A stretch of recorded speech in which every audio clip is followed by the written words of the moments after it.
Assalamualaikum warahmatullahi wabarakatuh. Alhamdulillah wa sallallahu wasallam wa baraka ala abdihi wa rasulihi Muhammad wa ala alihi wa sahbihi wa man walah wa la hawla wa la quwata illa billah. Teman-teman yang semoga dirahmati oleh Allah Subhanahu wa taala. Kemarin kita sudah bahas tentang beribadah di 10 terakhir bulan Ramadan. Sekarang kita akan membahas kelezatan dalam beribadah itu sendiri. Jadi teman-teman, tahukah kalian bahwa sesungguhnya beribadah kepada Allah itu memiliki kelezatan tersendiri? Akan tetapi sayangnya itu kelezatan gak sembarangan Allah kasih kepada hambanya. Jadi hanya sedikit dari hamba-hamba Allah, hamba-hamba pilihan saja yang bisa merasakan kelezatan dalam beribadah kepada Allah Subhanahu wa taala. Mungkin di antara kita ada yang berpikiran bahwa sebenarnya bagi ana bermaksiat itu pun juga ada kelezatan loh. Jadi ketika kita melakukan hawa nafsu kita, menuruti hawa nafsu kita, itu juga ada kelezatan tersendiri. Kalau gitu, apa bedanya kelezatan antara bermaksiat dan melakukan ketaatan kepada Allah Subhanahu wa taala? Apakah ada perbedaan antara kedua kelezatan itu? Jawabannya iya, pasti ada perbedaan antara keduanya. Apa perbedaannya? Ketika kita bermaksiat kepada Allah Subhanahu wa taala itu bukan kelezatan hakiki, tapi kelezatan hanya di zahir saja, di tubuh saja. Tapi hati kita, sekali lagi roh kita, kemarin kan kita sudah bahas tuh, bahwa diri kita terdiri dari dua, jasad dan ruh. Jadi cuman kita bermaksiat itu cuman hawa nafsu aja, cuman jasad aja. Akan tetapi setelahnya akan diikuti dengan kesempitan, kegalauan, kegundahan yang bertubi-tubi. Itu bermaksiat. Sedangkan ketika kita melakukan ketaatan kepada Allah Subhanahu wa taala, jasad kita itu akan merasa agak lumayan lelah. Tetapi roh kita itu benar-benar dikasih gizi dan akan hidup. Kelezatannya dirasakan oleh roh kita. Makanya terkadang kita sering melihat tuh, ada dua contoh. Yang pertama, orangnya semalaman nangis, baca Quran, beribadah sama Allah, berdoa, Allahumma innaka afuwun tuhibbul afwa fa'fu anni. Tapi ketika keesokan harinya, ia merasakan sesuatu yang beda di dalam dirinya. Hatinya benar-benar lapang sekali, tidak ada, benar-benar plong banget, nggak ada beban sama sekali. Sedangkan ada satu orang yang lain yang semalaman kerjaannya ketawa-ketawa, ya minum-minum, bahkan nari-nari, joget-joget. Akan tetapi keesokan harinya ia merasakan kegundahan, kesempitan yang bertubi-tubi. Coba jelaskan kenapa kok bisa seperti itu? Yang satu menangis tapi besoknya bahagia. Yang satu bahagia, ketawa-ketawa gitu, melakukan hawa nafsunya, tapi keesokan harinya ia sempit. Sekarang kita sudah tahu kan siapa yang menciptakan kebahagiaan itu? Itulah jawabannya, bahwa Allah Subhanahu wa taala menciptakan kebahagiaan bagi orang yang dekat kepada Allah Subhanahu wa taala. Teman-teman yang semoga dirahmati oleh Allah Subhanahu wa taala, jujur, ana kalau mau dipikir-pikir kira-kira apa yang bisa menjadikan kita beralasan untuk mau Allah Subhanahu wa taala memasukkan kita ke surga. Kalau dilihat dari ibadah juga kurang kita kan, itu juga belum tentu diterima oleh Allah Subhanahu wa taala. Akan tetapi Allah Subhanahu wa taala memberikan kesempatan yang spesial bagi kita, momentum yang harus kita ambil pada saat ini. Kalau dipikir-pikir, ana harus memiliki sesuatu yang ana korbankan untuk Allah Subhanahu wa taala. Apa itu? Allah Subhanahu wa taala biasanya berfirman di Al-Qur'an tentang pengorbanan seorang hamba untuk Allah Subhanahu wa taala itu dengan dua, dengan amwalihim wa anfusihim, dengan harta mereka dan jiwa mereka. Akan tetapi yang paling berpengaruh adalah ketika kita mengorbankan jiwa kita.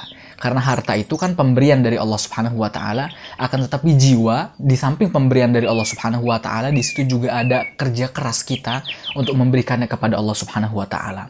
Di antara mengorbankan jiwa kita untuk Allah Subhanahu wa taala itu dengan kita bercapek-capek di jalan Allah Subhanahu wa taala. Makanya nggak heran tuh kita ngeliat ada orang-orang yang ngaji semalaman, yang begadang semalaman qiyamul lail. Rasulullah Shallallahu Alaihi Wasallam bahkan sholat sampai kakinya bengkak ketika ditanya, apakah nggak pantas aku menjadi seorang hamba yang bersyukur, kata Rasul. Karena apa? Karena itu yang Allah berikan untuk kita, maka kita korbankan untuk Allah Subhanahu Wa Taala. Maka jangan sungkan-sungkan kita mau capek-capek di jalan Allah Subhanahu Wa Taala. Teman-teman yang semoga dirahmati oleh Allah Subhanahu Wa Taala, sebenarnya beribadah itu nggak capek. Ada satu seni bagaimana kita bisa merasakan manisnya beribadah kepada Allah Subhanahu wa taala. Antum lihat sendiri kan gimana para sahabat zaman dahulu, mereka dalam beribadah benar-benar semangat banget, nggak kenal lelah. Bahkan Bilal bin Rabah yang kemarin kita ceritakan itu dihimpit dengan batu yang sangat besar, dipecut, tapi dia berkata ahadun ahad, karena imannya, ruhnya benar-benar diberi gizi. Kenapa bisa seperti itu? Iman mengalahkan rasa sakit yang ada pada dirinya. Jawabannya adalah karena kelezatan ibadah yang ada pada hatinya. Teman-teman yang semoga dirahmati oleh Allah Subhanahu wa Ta'ala, hanya ada satu yang dapat merubah rasa lelah, letih, capek, gundah menjadi kebahagiaan. Perasaan apa itu? Jawabannya adalah cinta. Oke, itu jawabannya ya. Kita hentikan dulu. Sekarang pertanyaannya, mungkinkah lapar lebih enak daripada kenyang? Jadi kita nggak makan nih, lebih enak daripada kita makan. Jawabannya mungkin. Mana buktinya? Banyak. Di antaranya ada orang yang diet, yang menjaga makanannya, ya pantang, saya nggak mau makan ini, nggak mau makan itu. Kenapa? Karena dia cinta, pengen mempunyai tubuh yang ideal. Dia cinta ketika orang-orang memuji dirinya. Dia cinta ketika orang-orang membanggakan dirinya. Itu dalam diet. Nah, gimana ketika dalam puasa? Ya benar, bisa juga seorang berpuasa yang lapar lebih enak daripada makan. Kenapa? Karena cinta itu. Nah, sekarang sebelum kita ke yang jauh dulu, ada satu pertanyaan nih yang harus kita jawab. Pertanyaan itu berbunyi, kenapa kita berpuasa? Pernah berpikir nggak, kenapa sih kita berpuasa? Mungkin di antara kita yang jawab itu, ya karena kewajiban, Allah ngasih kewajiban ke kita. Iya bener, itu semua bener. Tapi apa hanya itu? Apa karena hanya Allah ingin memberikan tugas kepada kita hanya itu saja? Jawabannya enggak. Ada perasaan yang membuat puasa kita menjadi suatu keindahan dan kebahagiaan, yaitu perasaan cinta itu. Jawabannya adalah karena saya cinta kepada Allah Subhanahu wa Ta'ala, maka saya puasa, maka saya sholat, maka saya mau capek-capek membaca Al-Quran. Kenapa? Karena saya cinta kepada Allah Subhanahu wa Ta'ala. Kata orang Arab, at-ta'abu lil mahbub la yut'ab. Lelahnya seseorang untuk sang kekasihnya itu tidak terasa lelahnya. Teman-teman yang semoga dirahmati oleh Allah Subhanahu wa Ta'ala, mungkin di antara kita pernah nih mengalami kejadian ini. Kejadian di mana kita mau bercapek-capek menyiapkan hadiah untuk orang yang kita cintai. Untuk kekasih kita, untuk siapapun itu yang kita cintai, yang ada perasaan cinta untuknya. Kita mau tuh capek-capek nyari hadiah di pasar, desek-desekan misalnya.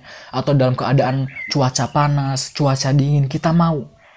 Bahkan kita nggak mikir berapa mahal hadiah tersebut, tapi yang penting Ana pengen beli hadiah untuk memberikan hadiah ini kepada yang Ana cintai. Itu perasaan lelah itu nggak terasa gara-gara Ana pengen memberikan hadiah untuk siapa? Untuk yang Ana cintai. Akhirnya Ana datang memberikan hadiah itu kepada orang yang Ana cintai itu. Lalu Ana berikan hadiah itu. Ketika Ana memberikan hadiah itu, senyumannya, semua reaksinya itu benar-benar menghilangkan semua rasa lelah yang ada pada diri Ana.